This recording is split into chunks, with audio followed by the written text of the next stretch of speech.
it's time to sit back and relax with your favorite drink and listen.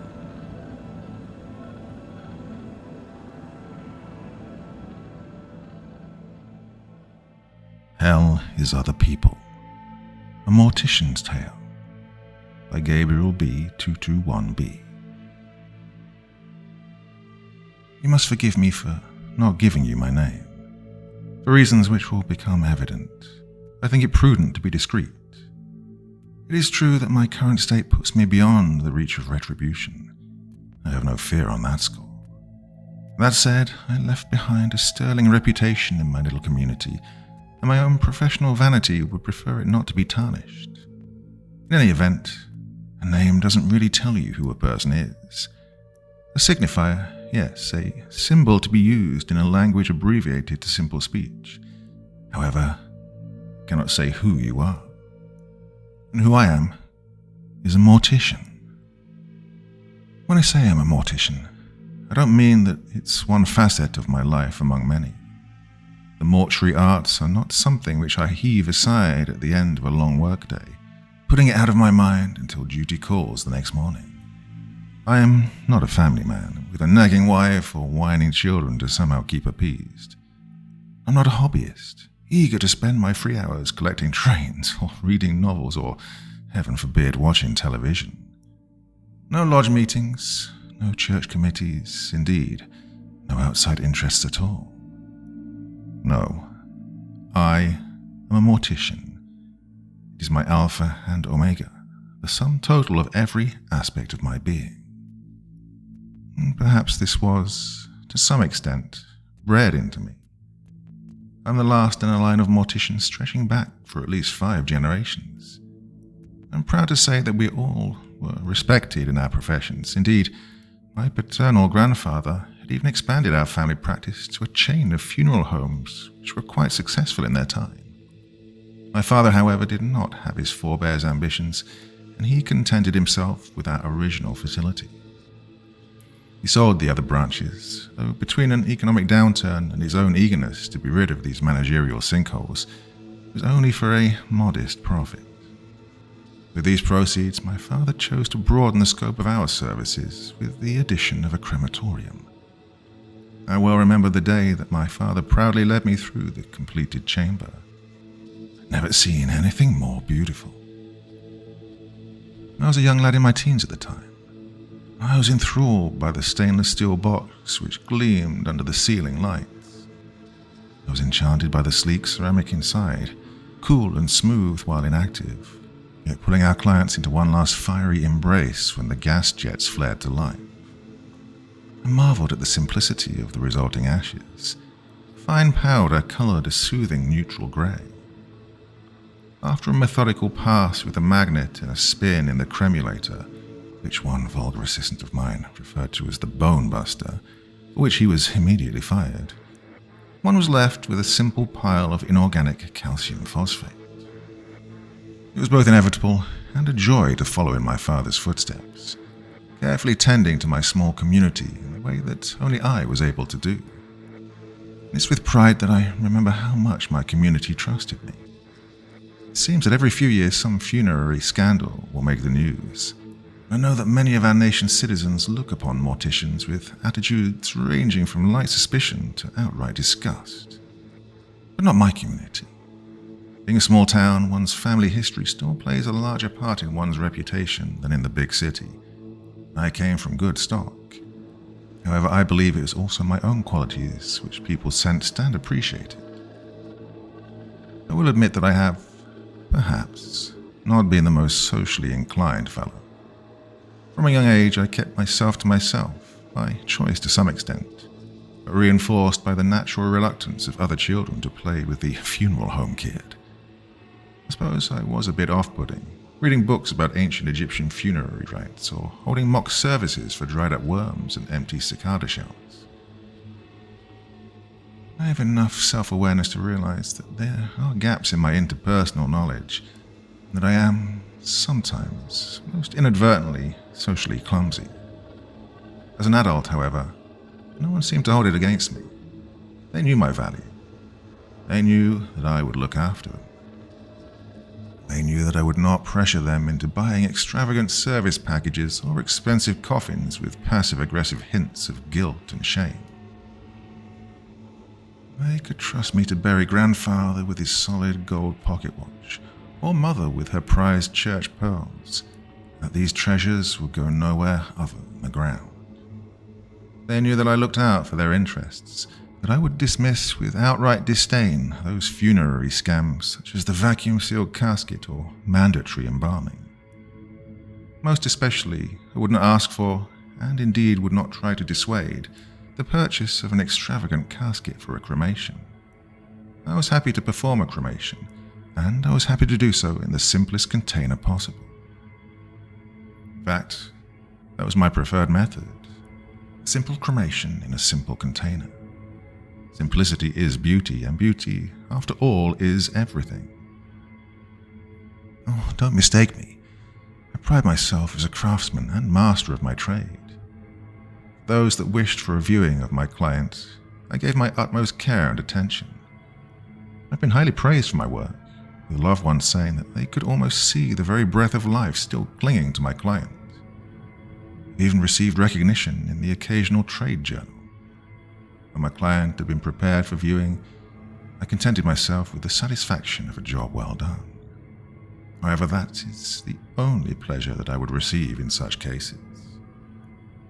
While a family sees a convincing illusion that seems almost natural, I see a macabre patchwork of falsehood. Tricks of the trade are, well, not pleasant. Clients at this stage are merely shoddy puppets, ones that with any inadvertent jostle might show their true natures. They're pickled, sewn, glued and taped, with spikes clawing behind the eyelids and wire twisted through the jaw. What the family views as natural, I can only see as a mockery of what it is to be human. Still, it is at least a stand, imperfect and ephemeral, but a stand nonetheless, against the real horror, the truly ugly and wholly degenerate process of natural decomposition. It's amazing, really, how quickly the body deteriorates, rotting, bug-eaten, and shriveling and liquefying, revealing the body for what it is. A simple mass of ooze and gut. There is no beauty to be found in decay. Cremation? Cremation is cleanliness. Cremation is purity. It consigns my clients to eternity with ultimate grace and respect. To my mind, the cremation is the greatest expression of beauty, and as such, I take a keen interest in it. There are 5 small urns that sit upon a shelf above my desk.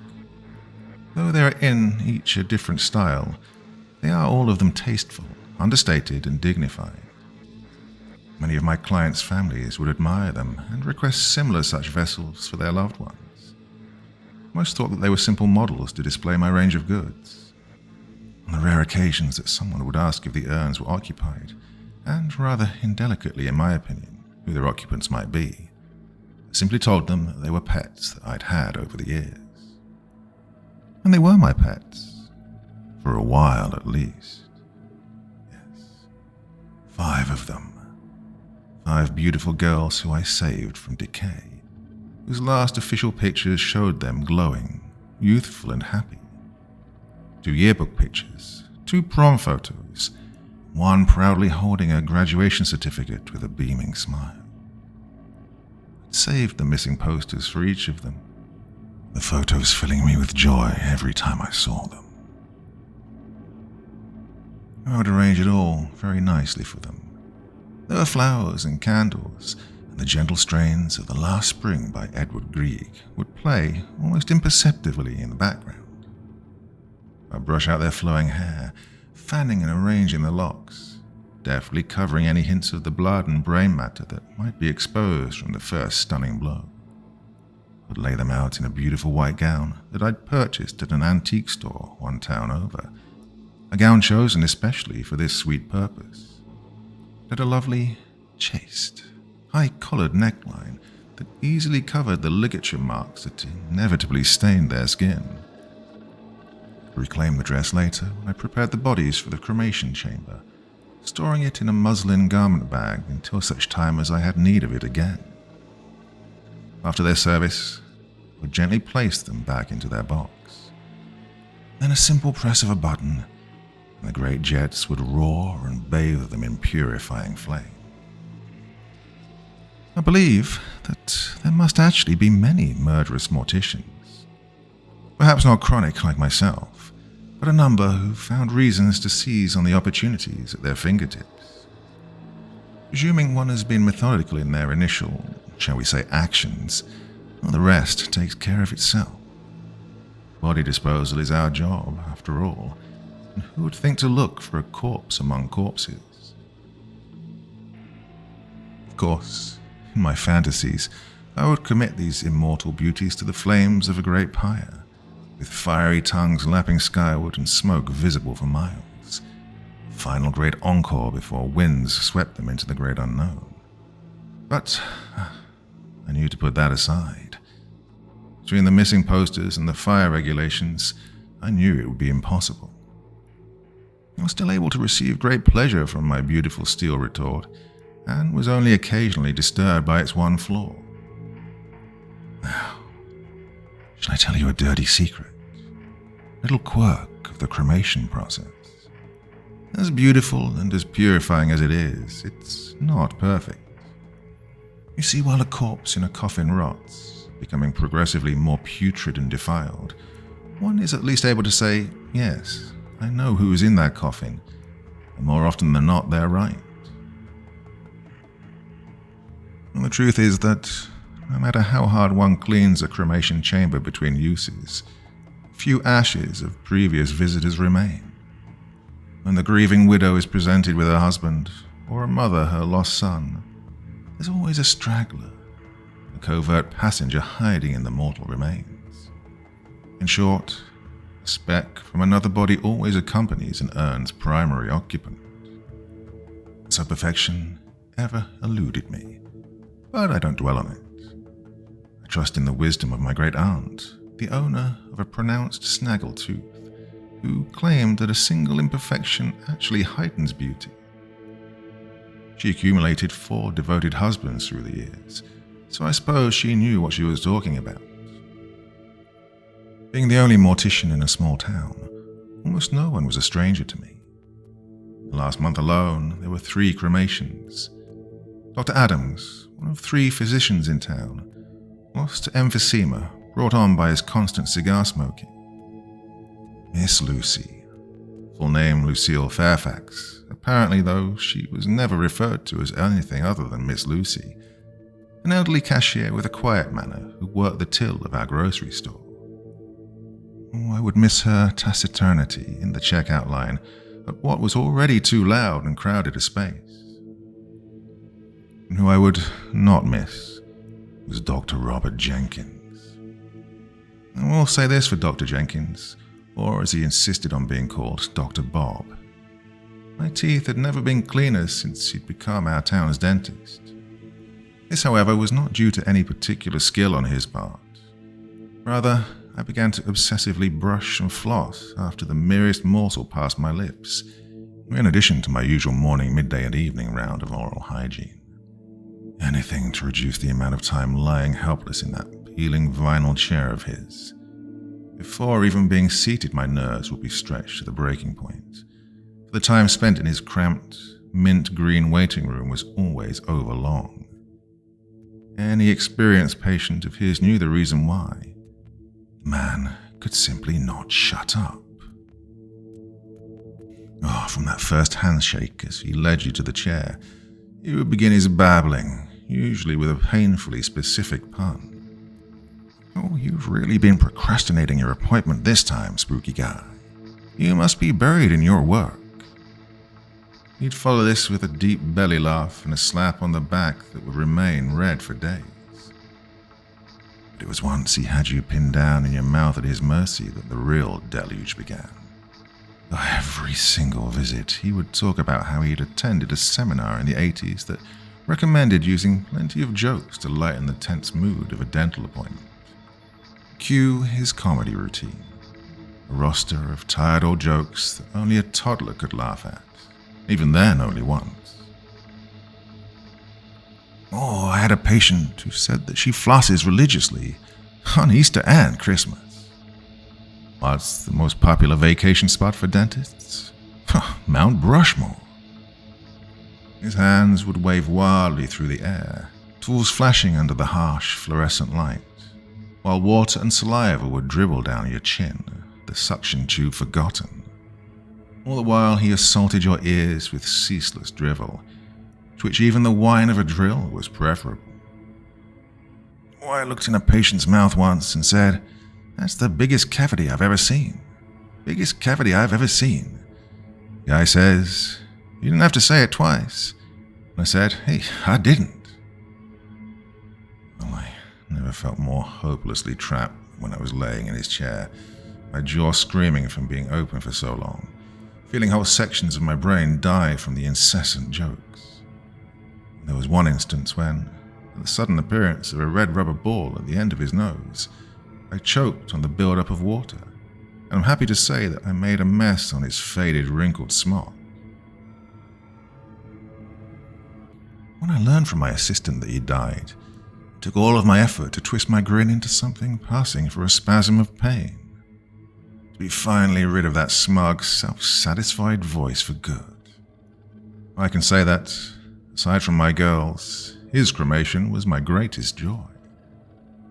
As it happened, it was to be my last.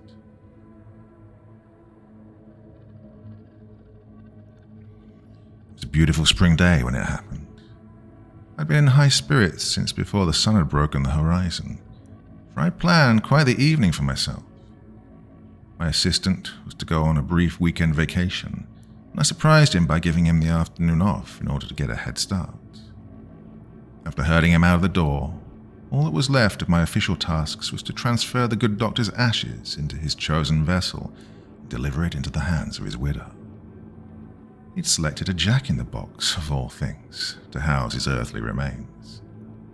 His vulgar sense of humor oozed out of him even in death. This time, however, I was able to bear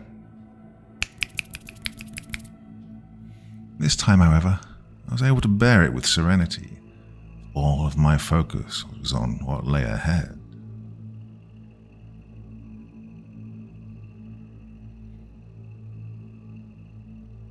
I'd recently noticed a lovely young girl strolling past my shop windows every afternoon.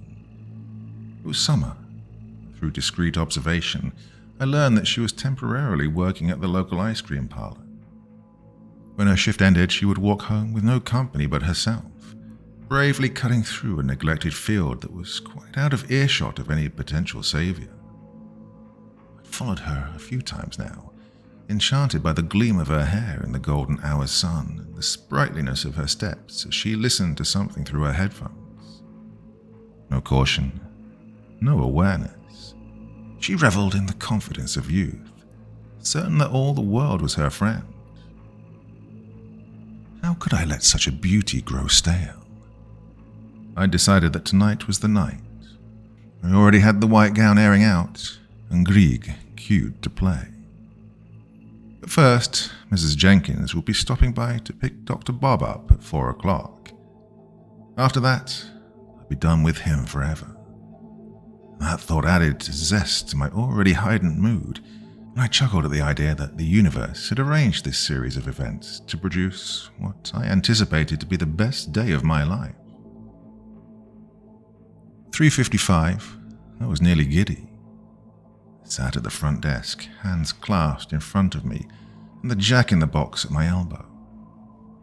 4:05, my fingers began drumming on the oak veneer surface of their own accord. 4:30, I was pacing a groove into the floor. At 5:30, I was livid. I called several times, but there was no answer. Only the voice of Dr. Jenkins taunting me with the pre-recorded greeting of his voicemail. "Howdy, you've reached the home of Dr. and Mrs. Bob. When you hear the beep, well, you know the drill." After the 5th time, I slammed the receiver down with such force that it cracked. It was 5 minutes to closing by the time Mrs. Jenkins finally popped in.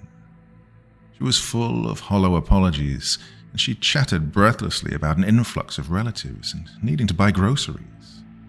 My smile was tight, my assurances clipped. She stared at the box, glassy-eyed, and her lip began to tremble. The next moment she broke into hitching sobs. She cried fitfully, her breath and her tears coming in such sudden bursts that she sounded like a hiccuping kitten. I tried to mutter the usual soothing sounds that people expect to hear. It made no effect. She simply continued to wetly squeak over the ridiculous jack-in-the-box. I understand that grief is a strong feeling, and I'm usually quite patient. But in this case, I was irate. By the time I'd managed to herd her out of the door and lock it, I'm afraid that I was nearly shaking with anger. I was walking to my office, or more accurately, stomping, my hands clenched and my jaw tight, and I'm ashamed to say that I let a string of expletives pass through my lips that was more than I'd ever said in my lifetime. I felt myself get hotter, and all of my muscles clenched in my rage. Suddenly aware of a surprisingly sharp pain in my chest. The world faded around me. I don't even remember hitting the floor. There was a period of darkness. I drifted, vaguely aware and yet little caring. It was rather as if I were floating in a lake of black ink. I could have been happy there, or at least peaceful. But all too soon the darkness shrunk around me, and I realized that I was in the confines of a small space. I tried to move, but with shock I soon realized that I had no body with which to do so. I was encapsulated, and I was dead. The ancient Egyptians, my masterful predecessors, those morticians of morticians, likened part of their amalgamated soul to a little bird. This strange creature, when given proper spells and guidance, could leave the body and begin a dangerous journey through the underworld. Think about this bird. I envy it. Perhaps I had some strange esoteric knowledge. Or perhaps, had I some strange esoteric knowledge, I too could free myself from eternally lingering at my remains. Of course, the negative side of this journey was judgment before the gods. If a heart was shown to be heavy with sin, it would be thrown into the gaping mouth of a reptilian demon, devoured, the soul snuffed into oblivion. Oh, what I would give for such a fate, for I was not alone in my urn.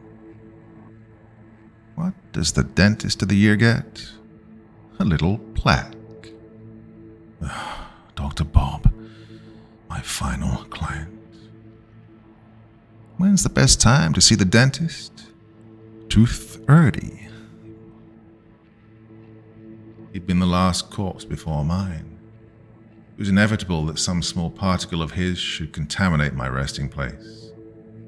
But in all of the kaleidoscopic facets of a person's being, out of any other trait that he possessed, where did the whale go to get braces? The orthodontist. Why, oh why did I have to be cursed with spending eternity with his sense of humor? I don't know what small secret part of myself might have been left behind for my crematory successor, but alas, it was not my sanity, for I feel it fraying every moment. It's twisting, cracking and breaking under the barrage of drivel that is the sole purpose of some solitary, calcified brain cell of Dr. Bob's. There can be no worse fate for me. I know that I will soon fall into endless insanity. What are the 6 most dreaded words in the English language? The dentist will see you now. Well, the old saying is right. Hell truly is other people.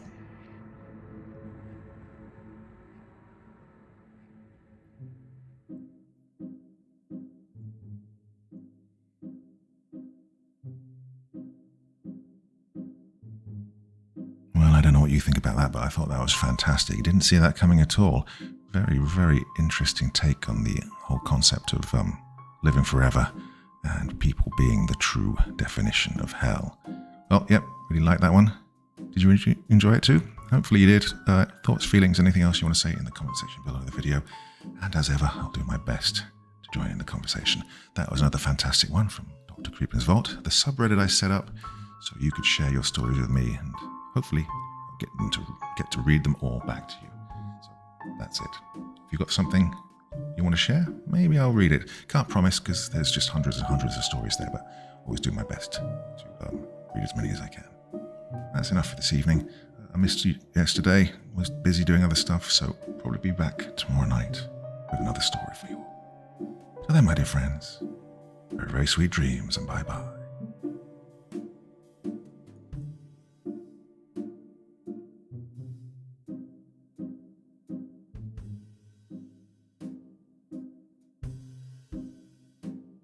Thank you so much for taking the time to listen to this story today. Really means a lot to me and to the author of the story, of course. Well, if you want to know more about me, I'm pretty much everywhere on social media. You can find me on Facebook, Twitter, Instagram. You can download my music on SoundCloud. I've got a Patreon if you feel like. Throw me $1 or $2. Very much appreciated. And of course, on Reddit, I have a place where you can leave stories if you want me to read one that you've written. Well, hoping to see you all again very soon. Till then, sweet dreams, and bye-bye.